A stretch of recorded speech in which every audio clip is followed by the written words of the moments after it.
Good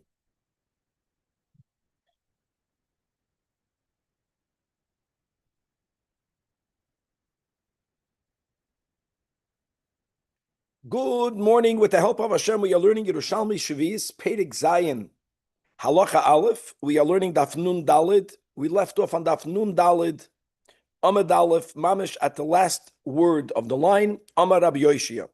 So we just learned that a person is allowed to take shvi'is, animal food, thorns and thistles, as an example, that these foods are allowed to be used in the preparation of human food.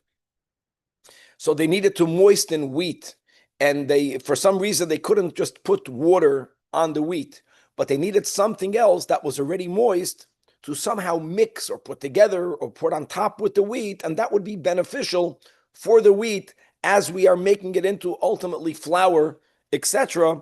So we are allowed to use the thorns and the thistles that are animal food in the preparation of human food, even though the thorns and the thistles will be rendered useless. We are allowed to do it. And as we began on top of the Amid, that wasn't only a psak din in the Beis HaMedrash, but that's actually halacha l'maisa. So we're going to continue to learn about this topic. That will be the opening of today's daf. We're going to learn about squeezing juices out of grass of shvius. We'll see that grass of shvius is by default animal food. Again, when you squeeze it for its juices, the grasses themselves are rendered useless. So that will be the link, the opening up. And we're going to have a correlation in today's daf that we already had before from Mishnayos and Masechtas Uksin that speak about Tumas Oicholin and how those dinim clarify some of the dinim that we are learning over here, which is Hilchos Shvi'is, which is also connected to food items. Because if something is not a food item, not animal food, not human food, then it's not subject to the laws of Shvi'is. I mean, these were basically the three categories: human food, animal food, and dye stuff. I know we had a whole series of additional topics that we learned yesterday, but we're going to refer back to the three that are mentioned in the Mishnah. And we'll see that perhaps, not only perhaps, but when something is not considered food concerning dinim of tumas eicholin, that means even if it got wet, it will not be susceptible to becoming tamei, and therefore it can never impart tuma. It also will not yet be included in the dinim of shvi'is. Now, intention or actions will be very effective in rendering something that was not yet by default considered food. As we'll give examples when we learn the sugya, when you have intent to use that for a animal food or for another purpose, that it will then, that intention and certainly an action could include something that when you harvested it was not b'chlal included and it was not imbued with kedusha shvi'is, and because of your later intention or later action, you will imbue it with kedusha shvi'is, and that will be the topic of how can that even be, that when you harvest something it's not a part of shvi'is, and later you can render it into shvi'is, but indeed we will see that is so. We had in the Mishnah Shitas Rabbi Meir. Rabbi Meir holds that even when a food item is not subject to biur because it's miskayim ba'aretz, Rav Meir has a chumrah midrabanan that if you exchange it for money, the money is subject to biur. We said when the item is miskayim ba'aretz, Rosh Hashanah of the 8th year. And the Chachamim tell Rav Meir, how's that even possible? How's that even possible? If the kedusha of the money is coming from a food item, and if the food item, that means its source, is not subject to biur, how is it possible that its exchange is? So we're going to have a response in today's daf from a Tosefta that Rav Meir gave to the Chachamim, and we'll leave it at that. And let's start inciting in Daf Nun Dalid Amud Aleph, mamish at the end of the top line. After we said that you are allowed to use the thorns and the thistles to help somehow wheat get better readied for its usage, which ultimately will become human food. So Amar Rabbi Yoshia, says Rabbi Yoshia, this is important, that ein locha miyuchad lebehema elo chatzir bolvat. I know we just spoke about thorns and thistles. We'll get back to that in a moment. But there is only one item that independent of your intent, this one item is inherently designated for animal food, for animal fodder. And what is that? That's chatzir, matzmiach, right? Chatzir la behema. That's a pasuk that we say in Barchi Nafshi. And therefore, this is amazing.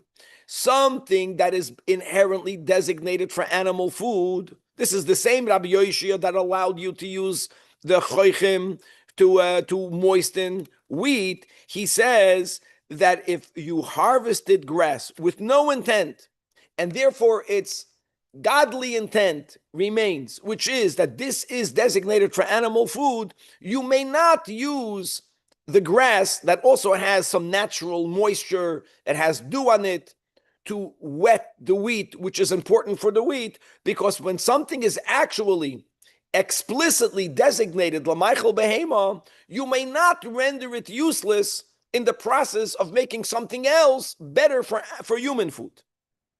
But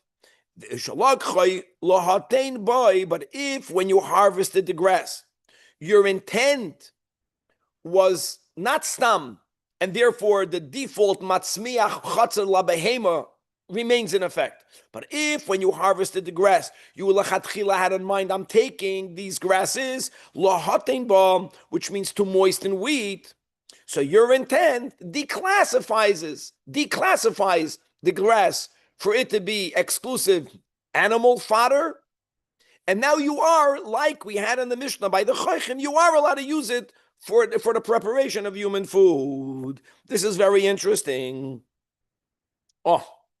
In other words, that what has to be picked with intention for it to be used for moistening? Only grass. That means all other items, even though they are used for animal fodder, if no one had that specific intent, there is where we say, if you now want to use it to moisten wheat, you are allowed to do it. Because all other items other than grass is not yet mamish designated for anything yet. And therefore you are allowed to use it, even though, like we're explaining, this process of moistening wheat will render this item completely useless. So Rabbi Yosha is being a little bit machmer now. He's saying that if you have an item that by default is taka designated for animal food, then you're not allowed to use it to moisten grass. And indeed, the Tani Kain, we learn so in the Braisa, where the Braisa says, Chatzir v'chol sha'ar yirakos. Now the other yirakos are speaking about greens that grow in the wild. Greens that grow in the wild, like grass, are by default consumed by animals. So even though they have this inherent designation, and what we are adding today over yesterday is that if something is taka mamish specifically designated for animal fodder, it may not be used in the preparation of human food if it will render it useless. But your intention can change that. But if shalakachan lahatein bohen, but when you took it off the ground, that means when you harvest it, when you cut it off the ground, your kavanah was not for it to remain the default matzmiach chatzar la behema, but for you to use it in preparation of human food, then your kavanah declassifies these grasses as animal food, and now we apply the din that we learned yesterday, and therefore muter lahatin bohen.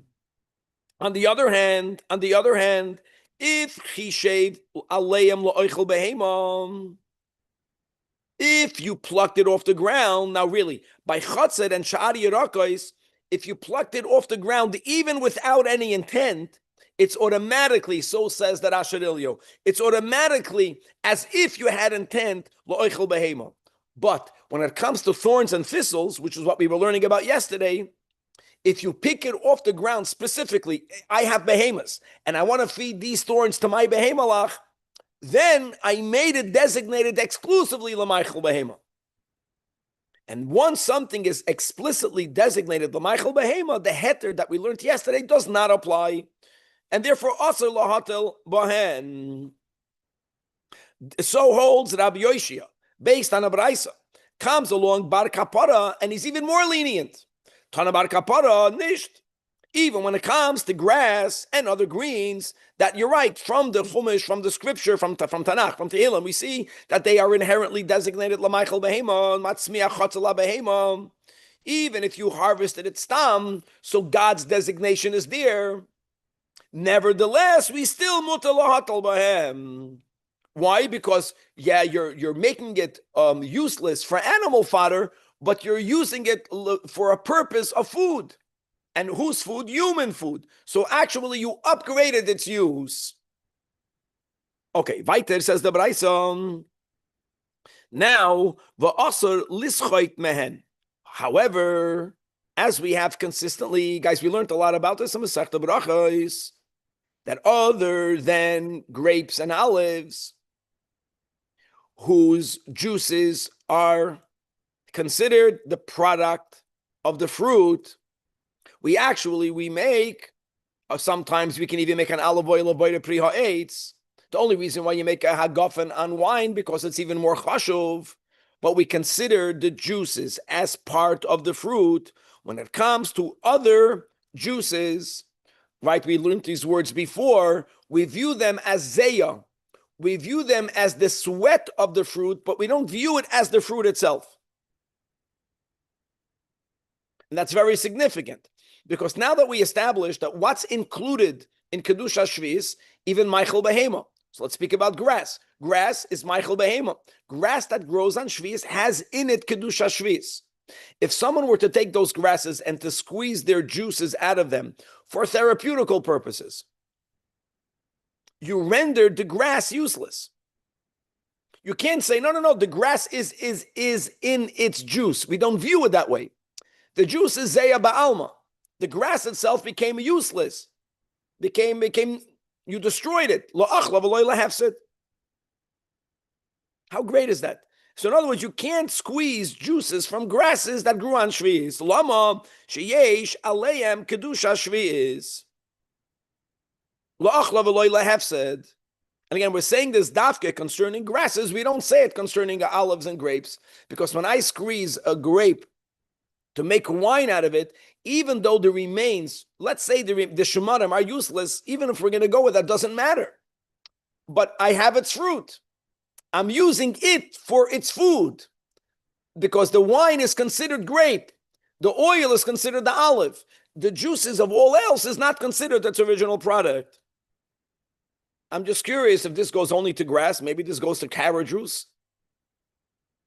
Maybe this goes to all of the other juicers. Whoever has a juicer in their home, that's exactly what happens. You put the vegetable in there, and the vegetable remains mamish like a piece of paper.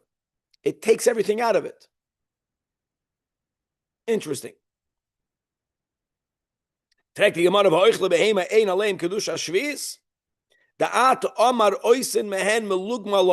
hold on a second. We're going to learn later. We're going to learn in the next Pedek that if you are going to take a oichel behema and you're going to render it into some sort of plaster for a person's wound, there the Mishnah says you are allowed to do it. When you turn a vegetable or whatever product of the ground into a melugma, you ruin it. Can't eat it afterwards. You're telling me from a braisa that you're not allowed to squeeze the juices out of grass, even though you have juice, but the grass themselves became useless, and therefore, since the grass had kedusha shvis, because the Maichel behema, so why does the Mishnah allow for you to turn a Maichel behema into a melugma? Answers the Gemara, Amar Rabbi Yosi, Azva shma'inon. Yes, we know. She'oisin mehen melugma lo adam. When animal fodder is made into plaster, that item, you have to know the medicines, how they made that bandage itself retains its kedusha. Who says the kedusha left? The kedusha is on it. It has a new form. It has a new purpose. It was going to be eaten up by animals. Now it's being consumed or used by a person, but you didn't completely transform it. It remains an item with Kedusha Shvis. But Vishma'inan, can you learn from over there? But can you infer from over there that you can squeeze something and to use its juices into medicine? That you can't do. That you can't do. Because what you are using is the juice. We said the juice is not the food. The juice is considered zeya. And that which is now completely dried out, is completely useless. Masha'enken, when you take a plant and you turn it into some sort of plaster or some sort of bandage, the plant itself is being used for the bandage, not the juices from the plant. You're right, the plant would have been eaten by animals. Now the plant is being used for a person, but that's fine. The plant retains Kedusha Shvis because it remains an item that's being used. The dried out grass is useless. You have something from it. Something from it is Zeya. It's not it transformed. It's something other than it that came from it, but it's not it. And the it was downgraded. Mashenkin by the Malugma, you upgraded it. This is Gavaldik nuance. Says the Gemara. Now, when the Mishnah began, the Mishnah gave a couple of categories. Halacha Aleph or Perek Shvi. The Mishnah says, right, that if something is either Michael Ba'adam, or Michael Adam, or Michael Behema, or it's Memine Tzivainim, and it's something that is not the Miskayim Ba'aretz, so then it's subject to Shvis, Ula Demeim Shvis, Yesh Lahem Biur, Ula Demeim Biur. That's the Mishnah. And then the Mishnah gave Elohein. And one of the first examples the Mishnah gave was something that we learned about a lot before, are the leaves that grow from this loof onion. The leaves, first of all, they keep on growing. We learned, on the other hand, the leaves, during winter, they wither. They're not miskayim ba'aretz, so they're subject to biur. Now, the thing is that these leaves of loof are very bitter. And what? They're so bitter that prior to preparing them, they're inedible. What? So the Gemara is going to make a correlation, and it's going to tell you a chiddush.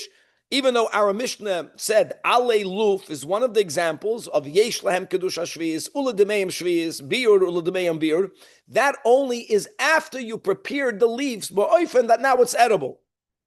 Which means when you actually harvested the Ale Haluf, the leaves of the Luf, it's not subject to Kedusha Shviz because it's not food. And where do we find that? We don't find it over here. We find this in Masechtas Uktzin. So Tanid on Taman. And there we're speaking about various items that until they are marinated, they used to marinate it in vinegar or in salt water. They used to prepare. It doesn't have to be through cooking. But many items that in their natural state, because of their bitterness, they are considered inedible. So in Uktzin, we are speaking about the dinim of Tumas Eicholin.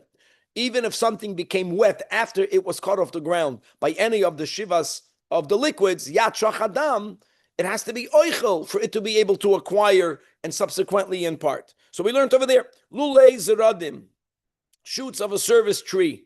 Kavan is not here, so we have no pictures today. Vishel adol. Adol looks like a radish. Adol. Va'alei luf shoita. Leaves of a wild luf, that's our Mishnah's case. Exactly. Says the Mishnah, ein metamen tumaseicholen ache yumtuko. The word yumtuko means sweetened. It was pickled. But it's called sweetened until it was made edible. And so that's the Mishnah. And the Gemara interrupts. And why? Why is that so? Because, says the Gemara, because she'em barim. Since they're inedible, when something is inedible in its natural state, until made edible, it's not called oichel. I frag the Gemara, hold on, why don't we say this? This is a kasha in Masechtas Uktzin. Turmusin. Turmusin is so famous. You know, when Turnus Rufus debated Rabbi Akiva, in one of his debates, Rabbi Akiva used the Turmusin to show you, I think it was concerning Bris Milah, right? To show you that just because something is in its natural state, it doesn't mean that, lasois lesakin, that it doesn't need something to make it usable. Same thing concerning the person. Just because a person is born with an arla, you have to do to make the person rectified. Turmusin, I think, has to be cooked 7 times before you can eat it. It's a bean that prior to a lot of human input, it's inedible. So, frag the Gemara, the turmusin lav inun marin, and guys, the befedish turmusin, just to know, is considered food right away. So why would turmusin, which is also bitter prior to cooking it many times over, why would turmusin be different than the cases that we just gave in the Mishnah? Uksin. So the Gemara answers, Shanya hi turmusin, she'ikaron oichel adam, a gavaldik chiddush over here, and that is, and like Rab Chaim Kanievsky gives a great example. Think about wheat, my friends. Can you eat wheat? People don't eat wheat. People eat bread. But it's, we know, as I given, the moment you cut the wheat off the ground, right? Matzah shmura. Shmura means that once from when you harvested the wheat, you make sure that it never got wet. Why would I care if it's wet? It's inedible. Doesn't work that way. That's something. This is the big chiddush of the Gemara.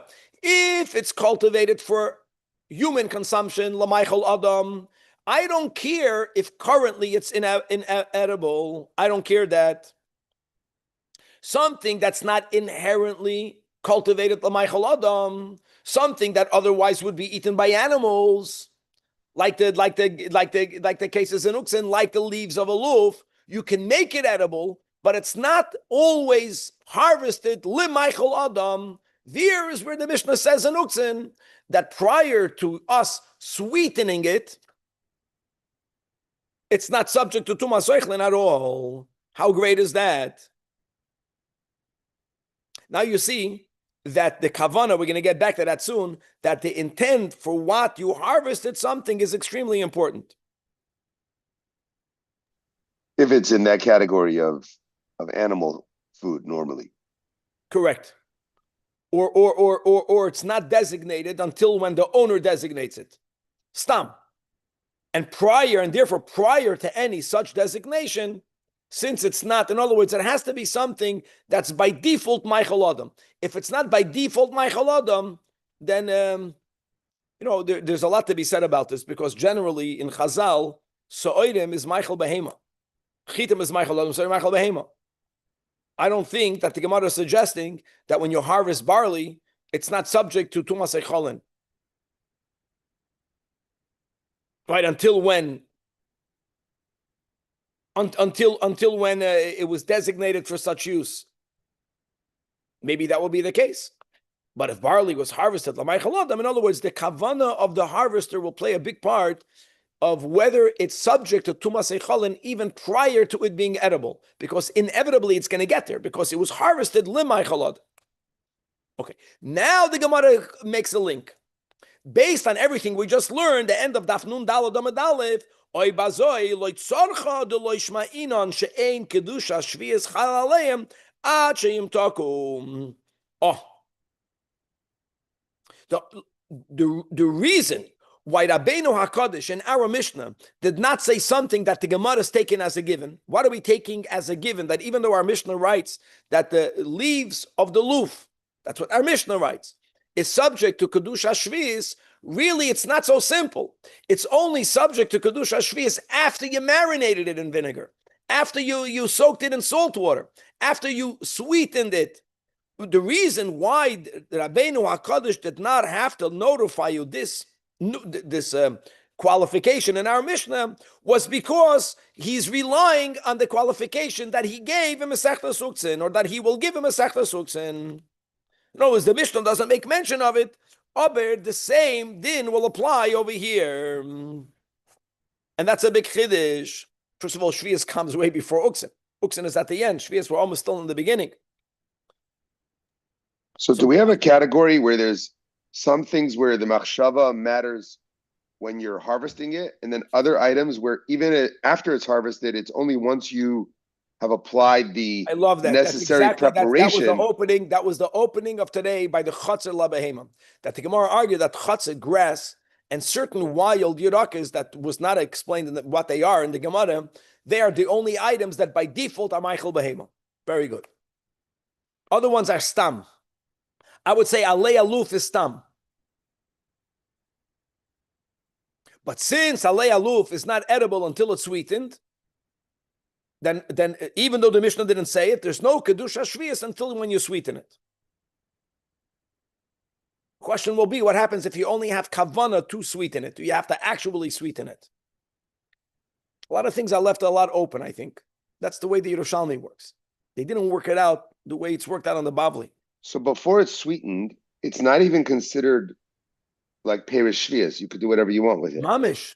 And then suddenly you cook it and it's edible, and now suddenly it has sanctity. The Gemara is going to mamish say those words with a bewilderment. Like, how can that even be? You would think, Shvias is Kedusha, the Kedusha Sa'aretz, Peiras Sa'aretz, you cut it off the ground, it's holy, no? And it has to be something that grew from the land of Israel. So in other words, it's connected to the Aretz, but it's not connected to the Aretz. Let's keep on reading. So first of all, the way the By the way, this idea of something needs to be sweetened, yeah. For me, they sell in the store these things called collard greens. They're greens. They sell something called collard greens, which in certain communities, they're very known as, like, they cook them. That's what but they're incredibly bitter. You would never be able to eat it on its own, but they cook them, and this is classic cooking in certain communities. They sell them at Vons. But very nice. That's literally what it is. Well, guys, Turmusin is, I know Chazal speak about it a lot. And Chassidus speaks about it, that Hashem in nature did not make it perfect. He made it in a way where humans have to perfect it. Lasois Lisakim. Turmusin is a great example of it. Okay. And now, Loi Kain Amar Rabbi Yossi Barab Chanina is not a kasha. Look inside the top Marafulda. No. Calls them Maisi Lisiyato. Before we read the Gemara, why do we need to have a proof to that? I'm reading inside the top Marafulda. Mishum de nira like sas doichak. It's a little bit of a doichak. Lahamid hamasnisin. Our Mishnah never made such a caveat, never made such a qualification. No, but when the Mishnah says it, yesh lahem shviyas, uledemeim shviyas, lahen biyud, uledemeim biyud, is only la'achar shem tikon. Because the masnisin stomach katana. That's why it's a ksas doichak. So therefore, says the Marafulda, lochein ma'aser Rabbi Yossi Barab Chanina. And let's go back in the Gemara. Instead of reading it in the Marafulda, we'll read what he's saying in the Gemara proper. So like this. That oil shin chashuv saying l'tami tumas yicholim b'shviz. Couple of steps of it. Step number one is that people would normally eat during the 6 years of the 7-year Shemitah cycle. They would eat, if they would eat endives, they would eat garden endives. They would not eat what's called over here stam oiloshin, which are wild oiloshin. People did not eat it. And therefore, normally, being that people did not eat it, stam, prior to it being designated, it's not susceptible to tumas echolim. Step number two is that Chazal at some point, Bisman Bayesheni, because of Gush Eretz Ha'amim, they made a general isur to import vegetables michutz la'aretz. Now, during the 6-year cycle, who cares? But since on Shvi'is,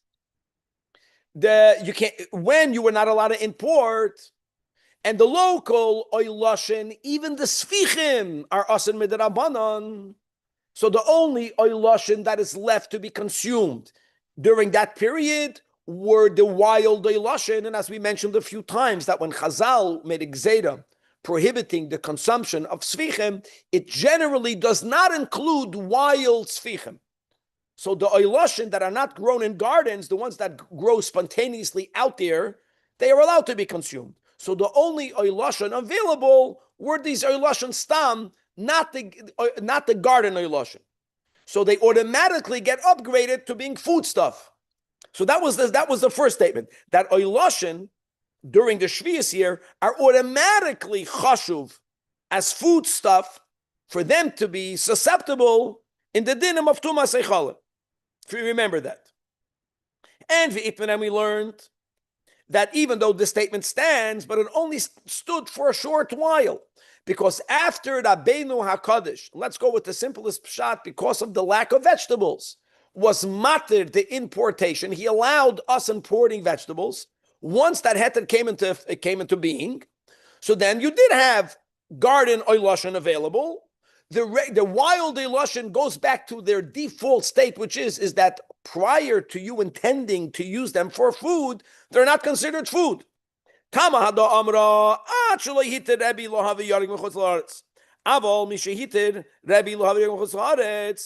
then the din is, he shviz, He shar shnei hashavua. That's extremely important. So what do we see from over here? V'cha lo yu chashuvas ad sheyachashuv aleim. After, it's the same thing. The Mishnah writes that what that endives on Shvi'is, and really, the fact is, not anymore. Not anymore. When are Eiloshin Chashuvas Shvi'is? Only after you have kavanah to use it. So just like we find when it comes to... One may think that it's by planting the chishuv of the... Yakir, a wild Eiloshin are not planted. I'm happy you're saying that. I agree with what you're saying. Wild Eiloshin are not planted. And Ale Luf Hashoite, that's the meaning of Luf Hashoite. Wild means that they are always fichem. They're not cultivated. If they're not cultivated, then the kavana of the harvester, which could be, Yakir, either when they harvested it, or like Danny was pointing out, that was the beginning of today's daf. Many items, when you harvest it, you can harvest it stam, and then you can designate its use later. And it's only something that's miyuchad l'maychal adam. Only for that do we say that even prior to it being edible, it's subject to tuma, and therefore subject to the dinim of kedusha shviz. Something is not designated l'maychal adam, and the way you harvested it currently, it's inedible. Then it's not subject to tumas eichalin, and it's not subject to kedusha shviz.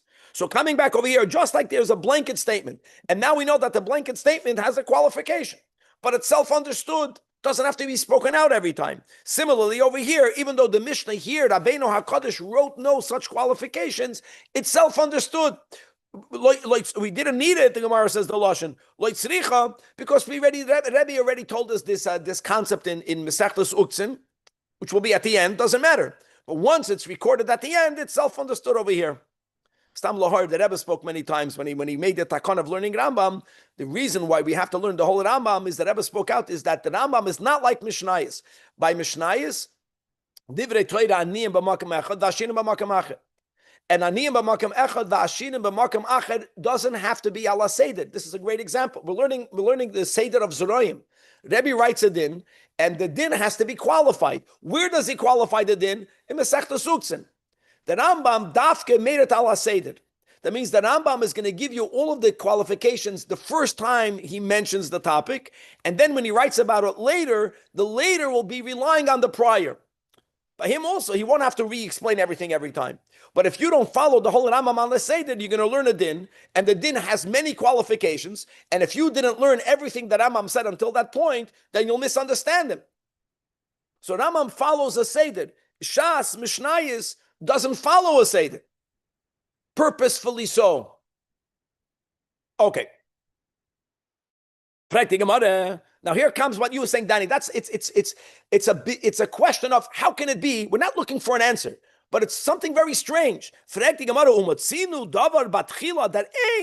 add the brackets. Kedusha shvias chala olav. When you take it off the ground, there's no kedusha shvias, and later ubasoif kedusha shvias chala olav.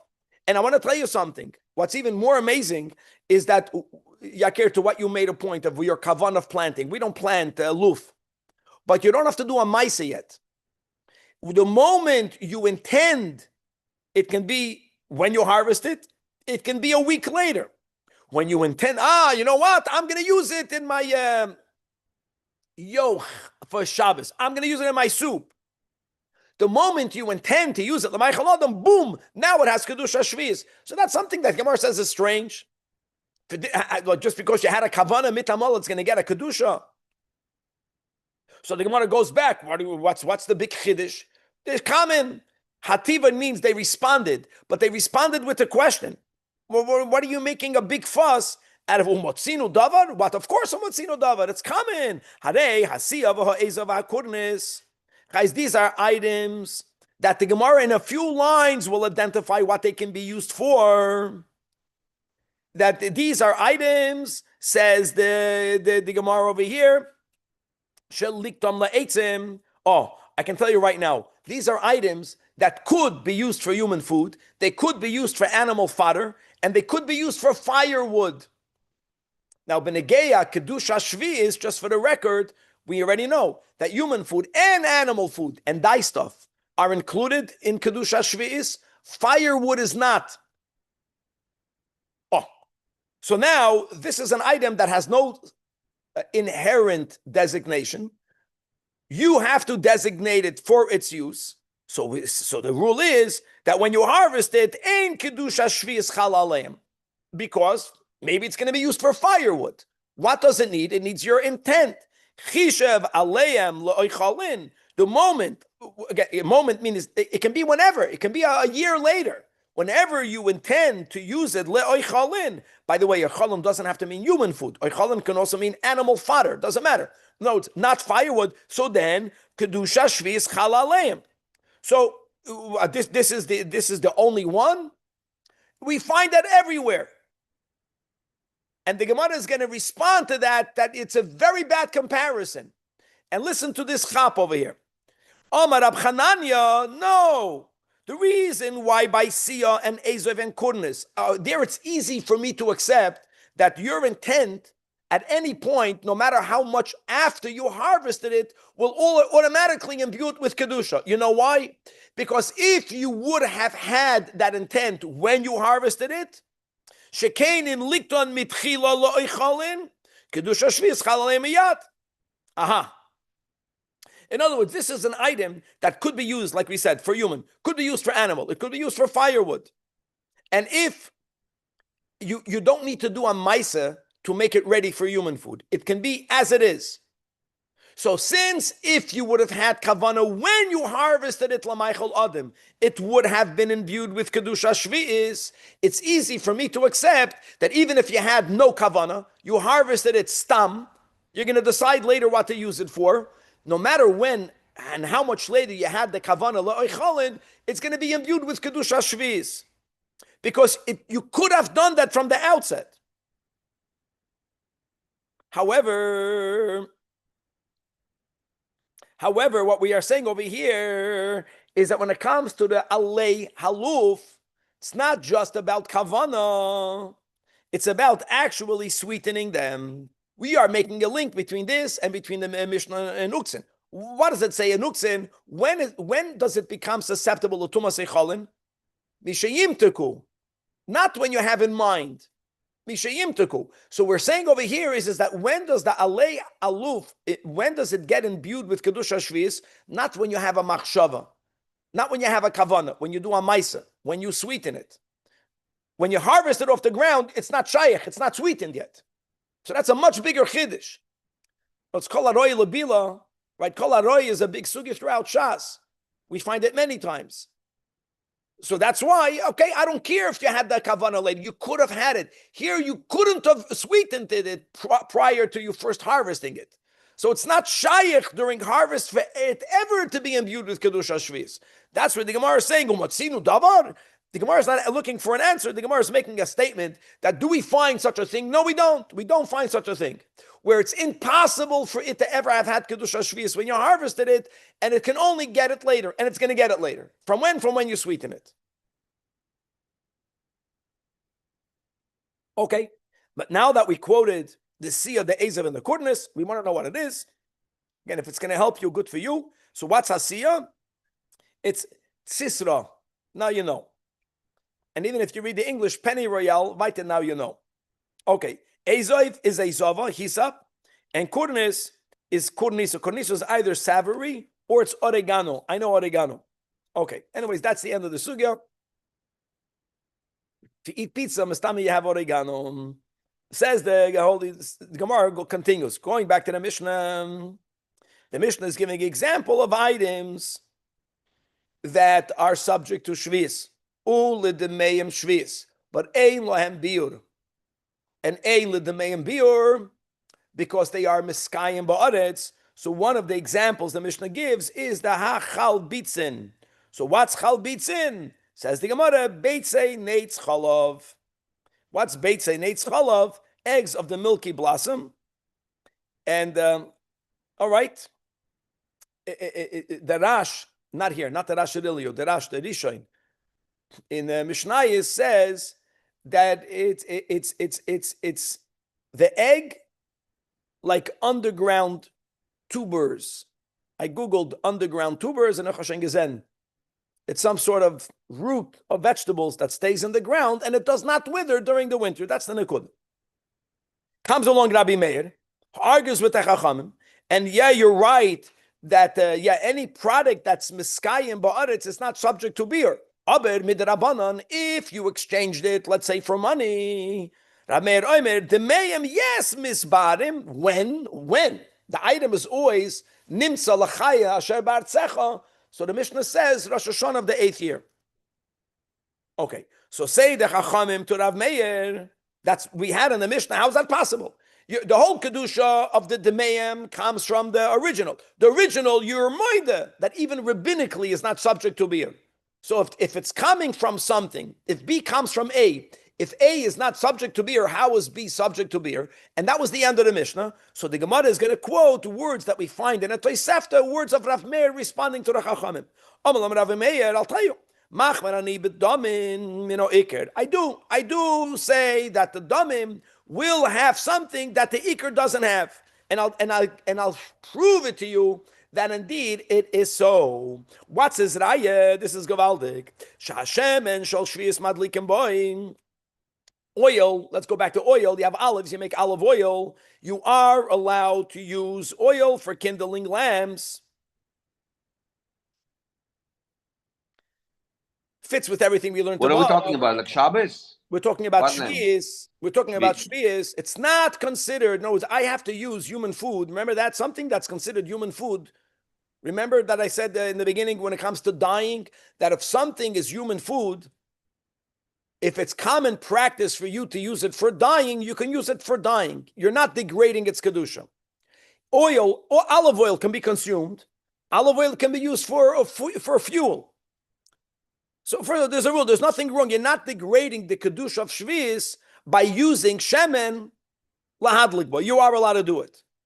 However, what happens if you sell the olive oil? And as we are learning, we already mentioned this. We'll keep on going on these dinim. That unlike Ma'aser Sheni, unlike Bedek Habai Hegdish, that when you sell it, the kedusha is removed from the original and it goes in the new. By shvius, it doesn't work that way. If I sell oil without violating schayda with peidah shvius, as we already spoke many times, it doesn't mean you can never do business with it. If I have olive oil and my neighbor, I can sell it to you for sure. I made it for me, and I made too much, and I want to sell it to you. I can do so. But when I sell it to you, not only do you have to continue to respect the oil with all of the restrictions of kedusha shvius, the money also has in it kedusha shvius.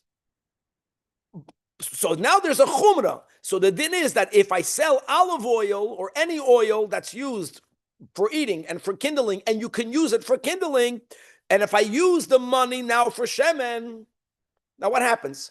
What happens like this? The original product is always imbued with kedusha shvius. If I sold it, right? So Yakir, your oil is holy. The money now is holy. The money got the holiness from the oil. You have the oil. Lo yotza l'chul in the oil. Now this money, if I buy oil, the final product will also have kedusha shvius. The money now will be chulin. The vendor in the store can take the money l'chutz la'aretz. But now the oil has kedusha shvius. Not only does it have kedusha shvius, I'm not allowed to use that oil to kindle fire. She'ein madlikin boy. It's amazing. Why? Because midrabanan, the chachamim were concerned that if I would be allowed to use this oil for kindling, then a person will forget that this is oil of shvius because it's really not oil of shvius. And what will they do? I don't know. They'll make business with it. They'll take it l'chutz la'aretz. They're not going to treat it with everything that shvius has to be treated with. So here you have another example. It's all the same logic of Rav Meir's logic, and the logic of the shemen is the same. That the exchange product could be confused with ordinary product. The original product, everyone remembers, this grew on shvius. But once you go to the exchanges, if you can treat the exchanges in a way where you won't be reminded that this has kedusha shvius, you can forget.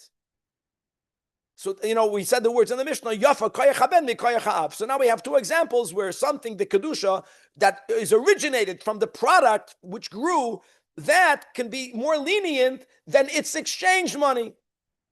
Subject to beer, according to Rav Meir, and now this din that we just learned, that shemen that came from an exchange for shemen of shviz, that shemen may not even be used for kindling, only for eating. Now remember this halacha, because that will be the yisoid of what we're going to begin learning tomorrow, to be continued.